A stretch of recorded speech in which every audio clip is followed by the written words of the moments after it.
মনে রাখবে, যখন তুমি খুশি থাকা চুজ করবে, যখন তুমি নিজেকে খুশি রাখা চুজ করবে, তখন তোমার জীবনে কিন্তু মিরাকলস ঘটবে। আমরা সবাই চাই না যে আমাদের জীবনে কিছু একটা মিরাকলস হয়ে যাক, কিছু একটা ম্যাজিক হয়ে যাক, যার ফলে আমাদের লাইফের সমস্ত কিছু ঠিক হয়ে যাক। তখন তোমাকে সবার আগে ঠিক থাকতে হবে।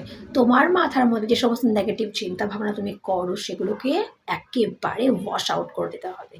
সেগুলোকে একেবারে পরিষ্কার করে দিয়ে তারপর তোমাকে নতুন চিন্তাভাবনা বুনতে হবে, সেটা শুধুমাত্র পজিটিভ। তুমি যত বেশি নিজেকে নিয়ে ভালো ভালো কথা বলবে, যত বেশি তোমার মনের মধ্যে ভালো চিন্তার বীজ তুমি রোপণ করবে, তত তুমি তোমার লাইফে মিরাকলস দেখতে পাবে। আর একটা কথা মাথায় রাখবে যে মিরাকলস কিন্তু অবশ্যই হয়। যারা বলে না ম্যাজিক হয় না, একদম তারা ভুল বলে।